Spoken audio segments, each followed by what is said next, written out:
Hello, everybody, and welcome to the Spoiler Warning Podcast. This is review number 756 with a review of Godzilla Minus One. I'm Christopher Schnese. And I'm Stephen Miller. And if you're joining us for the first time, the Spoiler Warning Podcast is a weekly film review program. Each week on the show, we're going to dive in, debate, discuss, and argue over the latest films coming to a theater near you. This week, we already had a review of Poor Things, and now we're talking about big things, and that is Godzilla and the latest... the latest Godzilla entry. Thor Things, Common Dino. Nice. But yeah, Steven, are you big Godzilla head? Like, I don't know what they call him. Yeah, like, I definitely can't be called a big Godzilla head because I haven't seen a lot of Godzilla movies, but the very first DVD my family ever bought was the Matthew Broderick Godzilla movie, which I watched a million times. I remember my dad, like, cranking up the volume so the whole house would rumble, and I thought it was so cool. And then I also, this past few months, I've been doing a 1950s marathon, and that included the 1954 original Godzilla, so it was kind of cool to go all the way back to the beginning and see where it started. Nice. Which does kind of inform this movie a lot more than you might expect. But I don't think I've ever seen Mothra in a movie, for instance. I haven't seen the sequels to the Gareth Edwards Godzilla. Like, I really have not seen a lot. How about you? Yeah, it's that Matthew Broderick Godzilla. All I remember from that is, like, the MTV Movie Awards doing their spoof of it, where they just were constantly launching off Godzilla's foot in the taxi. But yeah, I remember, growing up, catching some of the Godzillas that would air on whatever channel on TV that they were airing on. And I would kind of like tune in a little bit, but I never really followed it. When the American Godzilla started happening, I tuned in for those. When the newest ones started being made, I tuned into those. But I haven't really gone back and tried to really get into Godzilla. I never saw Shin Godzilla. This was sort of just like kind of a whim. It was playing. I was available, and I went and checked it out. So I'm kind of bringing nothing into this film, just kind of trying to go see what's up with this and see how it is. So, yeah, I'm excited to talk about it a little bit. So we are two people who are extra ill-equipped to talk about this movie. So let's dive in. Steven, we're extra ill-equipped to talk about lots of things. That is fair. That's what this podcast is founded on. I mean, we just spent an episode talking about women's pleasure, and God knows I've never... Godzilla knows that. Yeah, not even going to finish that joke. Roll the tape. We're going to listen to the Japanese trailer for this film, and then we're going to come back and give you all a review.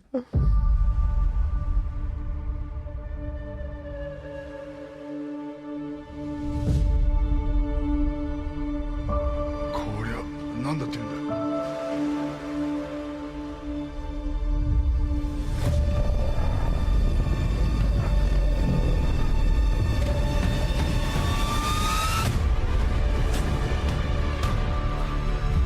我々しかこの国の未来を切り開くことはできないんです。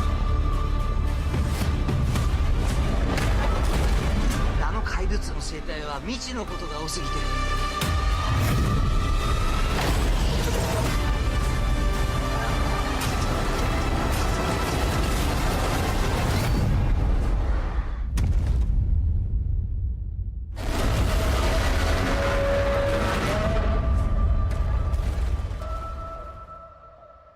あいつの未来を守ってやりたい。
All right, so that was the trailer for Godzilla Minus One.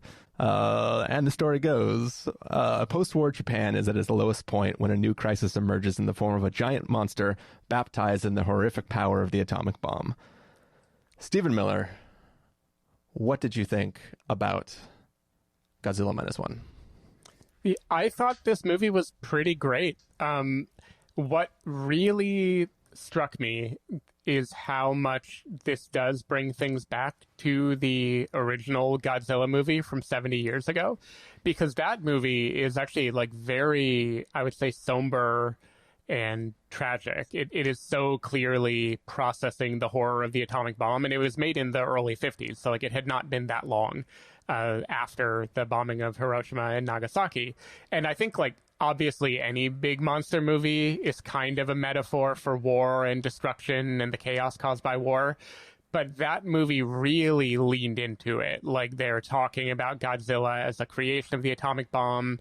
People are afraid of the means they used to stop him and whether that would trigger basically an Oppenheimer, like whether the weapon they create to stop him would be its own new form of devastation on the world. And it was just a very kind of interesting philosophical movie. And this really carries on that torch in a way that I can't speak for all of them, but I don't think Matthew Broderick really carried. Which is like Godzilla as this really actual somber like concept, rather than just this big epic monster movie. You know, it's not just a Jurassic Park, you know, it is meant to represent something more. And I think this movie, like, it has the emotions down. Like, I was definitely invested in this movie, in the main character of this movie, who I don't think it's a spoiler to say that he begins as a kamikaze pilot who has went on leave, at least from his mission. So he's a surviving kamikaze pilot, and part of this movie is him wrestling with that guilt, you know, of maybe not having done his duty. And then next to him is this giant, terrifying representation of mindless destruction. And I think the movie just absolutely nails the horror of that and the complicated feelings you would have in sight of it. And visually, I think it's just amazing. You know, like, for the relatively low budget that this movie had, I think Godzilla looks really, really cool. I think the scale of him compared to everything else is very, you feel the suspense. And when he goes on destruction streaks, especially when he uses his, I don't know what you call like the fire breath type thing that he does. It's basically he spits an atomic bomb out of his mouth. Exactly. He spits an atomic bomb, and there is like there's a real like quiet devastation after that is just, I found it all very impressive and very captivating. And yeah, I was just overwhelmed compared to what I think of the Godzilla franchise as having been become over the last many, many decades. This really felt like a return to form, like back to that original idea of people grappling with the idea of the horror that humanity can unleash. Even the creature design, like, I feel like in my lifetime, Godzilla has been this kind of slick dinosaur-y type thing that is like chaotic and scary, but looks like natural, just like a prehistoric creature. And this Godzilla, like the original, or like you see in the like pre-roll at Alamo movies, he's more of this like clumpy, like unnatural thing. It reminds me more almost of like the Doomsday at the end of Batman v Superman. It's like this giant, horrific, like conglomeration of all the shit we've done to ruin the world. It's like he's like collected all of that, and now it's coming back at you. And there was just so much that I thought was really, really cool about this movie. So yeah, I was a fan. I thought it was both a entertaining spectacle and a blockbuster that has like a third act that I think has a lot of stand up and cheer type moments, and then also a really quiet, contemplative, sad exploration of war. Like it just does everything at the same time, and I thought that was just really, really, really cool. So yeah, I was a fan. Yeah, in our last review of Poor Things, you talked about watching Poor Things and then watching Godzilla Minus One. It was a good comparison to the whole Barbenheimer experience, just because you have the growing up and becoming a woman mixed with the atomic bomb destruction nature and all that kind of stuff. This film by itself is almost a little Barbenheimer action too, because you start with a little baby Godzilla. Mm-hmm. You get to follow Godzilla through more closely towards adulthood and see what maybe Godzilla learns from everything.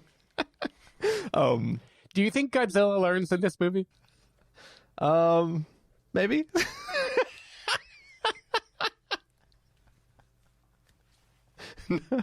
Anyways, but yeah, I think that, as I said, I kind of went to see this on a whim, and I wasn't really quite sure what I was going to expect from it. But I think that for me, I was immediately drawn in by the simple framing, as Stephen was talking about, just framing it from the vantage point of a kamikaze pilot who didn't do the thing they were supposed to do. It's kind of like the war is basically over, and like it's a mix of fear and maybe like why.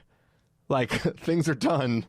Why don't I just go home? Because, there's no benefit to me completing my mission because, like, it's lost cause.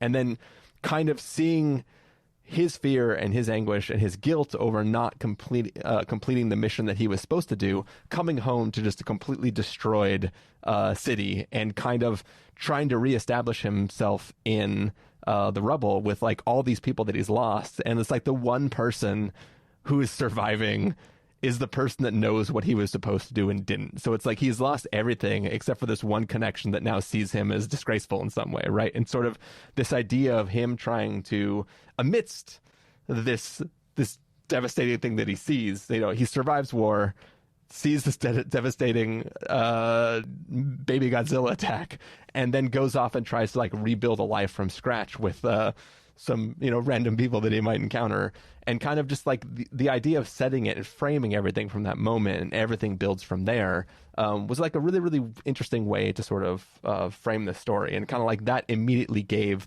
me what's weird is because normally, forget giant dinosaur creatures, like think of like a Roland Emmerich film, right? Mm-hmm. The scale of what's happening is so astronomical that it's hard to, you need like a John Cusack or somebody to some father that's probably separated from his wife who has to try to rescue the kid, and the wife, there's like somebody that you need to fit with. And this is like, that is like an archetype, right? But in this story, it's like an immediately grounded thing, and you get to see a person who is not necessarily begrudgingly participating in the standing up to this new devastation which is coming about. It's somebody who has something to prove, who feels that they have to earn their right to be alive by trying to stop this other thing. That it's like they went out on, they basically didn't do what they were supposed to the first time. And this film is giving them a chance to potentially make up for that lack. And I think that like the way this film builds up characters and pays off their arcs and stuff like that just felt like like perfectly executed all the way across. And it's like, yes, there are giant dinosaurs blowing like weird blue flame explosions all over the place. You get all that, and it looks sick as hell too. Like there's one scene, like the first time he does the fire breath, and there's just like all that shit coming like flying through the city just from the concussive blast of wind. Looks rad as hell. All that stuff is really, really cool, but I really like the character moments in this film, and kind of like it gets to a point where like by the end you're just like, God damn it, movie, you you paid this off so well. I love it. Maybe even almost made me a little teary at the end too, with the way it definitely pays off stuff. It is emotional. It is definitely emotional at the end. It earns that shit. It's really impressive. Yeah, there's a moment at the end where like I already get it, and then it starts a flashback, and I was like, you didn't need to show me a flashback, I got it. But then the line of dialogue from the flashback is what really got me. I was like, oh god damn you, movie. But yeah, I really I think I very much enjoyed this film, and I kind of like, it gave me what I would expect going in to see a Godzilla film, but it also gave me a lot of really nice character beats that really got me. And also from the science standpoint, like the plan that the scientists are putting together to try to take on Godzilla I thought was a pretty interesting plan. Like, I liked it. Yeah, I thought you would like that. And I do want to say the original movie, it isn't that exact plan, but it's a very similar plan. Like, I can't stress how much this is kind of calling back to the original. Even the number of times you see Godzilla and the places you see him, I think are 1-to-1 the same with the original movie.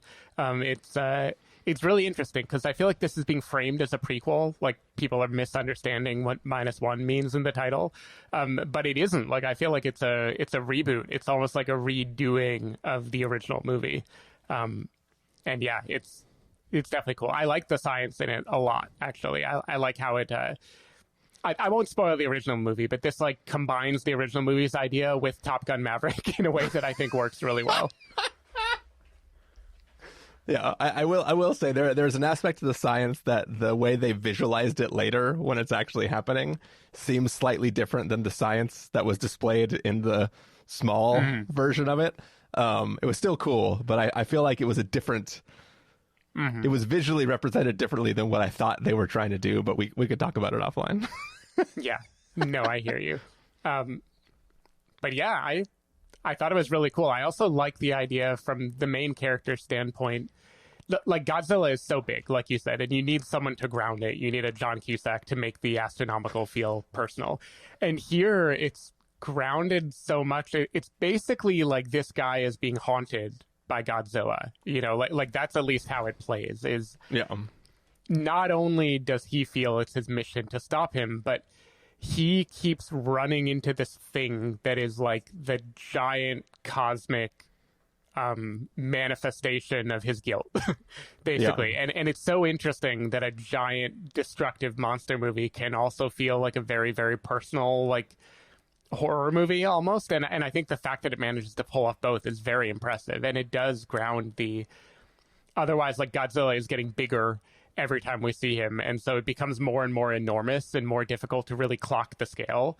But there's something about that framing of it following this person who has had him as this kind of like white whale since the beginning that I think is just really, really, really well done. And also let's not gloss over, like, Kamikaze Pilot, that already has so many interesting moral questions and kind of clear, like, anti-war things that it's wrestling with. And the whole movie has a lot of interesting sentiment over, like, what do characters feel like about having participated in the war, and what do they feel is their duty versus maybe the real duty is to make sure no one else ever has to go through that. I don't know. I just thought there was so much this movie was doing, and I really, really vibed with it. Yeah. It was also interesting to see, like, the town rebuilding and the rubbish, like the wreckage of what was left of the city. It was interesting to see as time progresses what, like, fancy living, what, like, everybody is, like, just putting together the pieces of the city just to have a roof over their head. And then, like, as time progresses, they get, like, fancier and fancier sliding panels and stuff like that for the city. And it's kind of like, I liked watching the progression of, like, oh, we have money now. This is what we've become, but we're still staying in this one house because this is everything that is our life in this one little space. And we want to continue to, like, nobody's moving away. They're all staying and rebuilding in the exact same spot so they can have back a semblance of what they had before everything went to hell. Yeah. Definitely. And it's so hard to kind of talk about this movie as one thing because it is really, really fun and definitely a big spectacle monster movie, and then also clearly a meditation on sad things. Like, the sad part of this that I was thinking of is, you know, when we talked about Oppenheimer, there was a lot of discourse around why does it never show the devastation of the atomic bomb? You know, why are we only seeing the scientist wrestling with his guilt, but we're never actually seeing what it did to real people? And I think the conclusion that I had is you couldn't put that in a movie, right? Showing that head on would feel unearned, like, no matter what you do with it. And I kind of think this sort of thing is the closest you can get to it. Kind of like how you don't look at an eclipse directly, but you, like, hold a piece of paper and look at that instead. I feel like this is like, we're not going to show you the atomic bomb, just like Miyazaki is not going to show you the Tokyo firebombing, but we are going to show you a thing that is very clearly, like, the devastation and the horror of it and how it would feel to experience it. I don't know. it's amazing that a movie that is also goofy, stand up and cheer has those kind of emotional beats to it. But I felt it. Like I honestly felt kind of like this scene in Oppenheimer when the blast goes off for the first time, watching the power of Godzilla, and that is just not a feeling I thought I would have. Like mentally I had it with the 1954 movie, but visual effects obviously didn't exist back then to like watching the original. I felt it because I was like, holy shit, this was made 9 years after World War II ended. What would it have been like to be an audience to process this? But this movie, you really feel the actual force of Godzilla, and I think it's just doing something so interesting. Yeah. Any other thoughts on this film, Steven? I don't think so. All right. You know what time it is then? It's time for us to get to our verdicts. Stephen Miller, if you were going to give this a must-see, recommend with a caveat, wait for rental, pass with a caveat, or a must-avoid, what would you give it? I'm giving it a must-see. I think it's a relatively low-budget, giant spectacle that I think the money is very much on screen. I think it has emotional resonance. I think the action is amazing. The characters are ones you root for, which is not usually something you think about or care about in a movie like this, but it is very important to this particular story. And yeah, I just had a blast. I think it's a great entry in the Godzilla franchise. Yeah, it's a must-see for me as well. I was, in a way, kind of surprised by how much I enjoyed it, and I think that really just the setup and payoffs that this film delivers, like obviously it has like those ideas and metaphors at play, but I think by grounding it in like a single character and sort of making it their journey that they went on and kind of framing everything from their point of view, it allows you to extend beyond just the metaphor and thinking about it from a grand scale and thinking about it on like just one person's point of view as they journey through this, and it doesn't have to be a disgruntled father. But yeah, that's what was going to Matthew Broderick's marital status in the classic movie I watched on DVD? Well, was that what it was for him as well? I don't remember. I don't remember his emotional arc at all. Yeah, I don't remember either. But yeah, that's going to bring us to the end of our review of Godzilla Minus One. Stephen Miller, if people want to find you throughout the week, where can they do that? People can find me at sdavidmiller.com or on pretty much every social network at sdavidmiller. People can find me at ChristopherMillerLife.com or a number of different places, Christopher IRL, including Mastodon.social. You can find the spoiler warning over at thespoilerwarning.com, where you can find a bunch of the back episodes of the show. If you want to subscribe to the show, you can do so on Overcast, YouTube, Apple Podcasts, or wherever podcasts are found. If you want to know when the episodes go live, you can follow us at twitter.com/spoilerwarning, facebook.com/thespoilerwarning, or instagram.com/thespoilerwarning. If you want to get a hold of us directly, you can send an email to fans@thespoilerwarning.com, or you can use the contact form on our site. Music for this episode will come from a track selected from artlist.io, so hopefully you're enjoying that. And yeah, we're going to take off. That's it for this week. We will be back sometime in the near future. I know we're going to be doing some traveling for the holidays. We're going to come back, I assume, with a review of something from the break. Thanks, everybody, for listening. We will see you next time. Bye.